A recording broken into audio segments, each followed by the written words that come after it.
up, team? Coach Taj here from Frog Scripps here in San Diego, California. And I'm here because today is day 23 of our 31-day 100 rep challenge. That's right, y'all. Now today, it is a matter of fact that we are gonna burn body fat and apple jacks with the squat jack. That's right, y'all. We gonna burn all that body fat, them apple jacks, and everything in between that you've ever seen on your screen with the squat jack today. Now, the squat jack, it is one of my favorite squat variations that is an easy way for you to get your heart rate up and get that blood flowing. All right, so with the squat jack, as you saw when I began, I want to start with my feet directly under my hips, and then have the nice tall spine with proper posture by keeping the shoulders rolled back, upper back squeezed, and core contracted. Now from here, I'm gonna open up my feet like a jumping jack, but then drop my butt straight down into a squat. Now with this, you wanna make sure that you always keep your eyes up, chest up, and I bring my hands up above my collarbone, because that promotes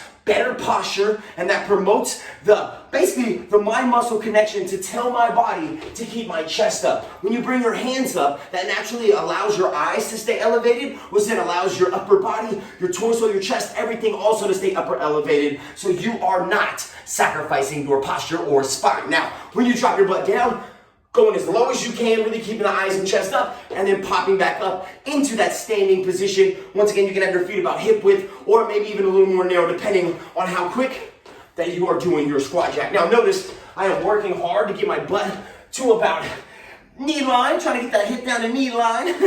Gonna make that body purr like a feline, you know what I'm saying? But you wanna make sure that when you're dropping, that you are pushing those knees out. Reason being, when you push your knees out, what that does is that accesses those outer upper glutes. It's a great way to not only protect the knee joint, but target a little bit more of the more spicy, difficile section of those glutes. Now, you wanna make sure that you're pushing the knees out as well, because if we get valgus knee, that's where your knees start to cave in like I'm showing here, that puts a lot of pressure on the knee joint. So we wanna make sure we push those knees out and make sure that our hips are shifted back so those knees are always behind the toes. Now, if you want to know more about squat technique and proper form in general, you can take a look at day 2, where we did focus on that booty drop squat. You know what I'm saying? Now, if you have difficulty, let's say, hopping down and hopping back, and you're just like, Taj, I don't want the plyometric variation. I really need to make sure I'm taking it easy on my joints. Well, guess what? Here's your first option. You can just step out instead of jump. So you can step your feet out,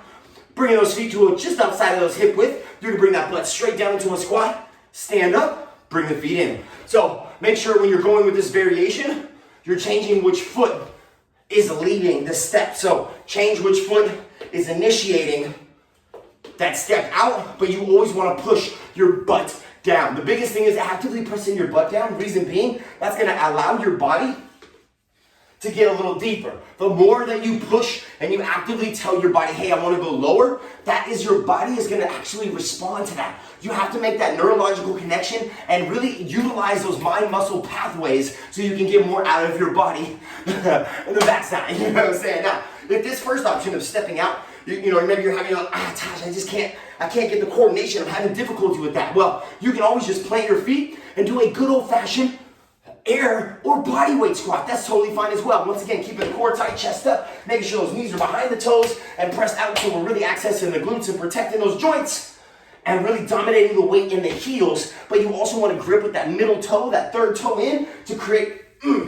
foundation, and you always want those eyes up, all right? Now, if you're on the other end of the spectrum and you're like, Taj, I want more. Más, necesito más. Well, guess what? You can turn that basically that squat jack into something more of a hopscotch drop squat.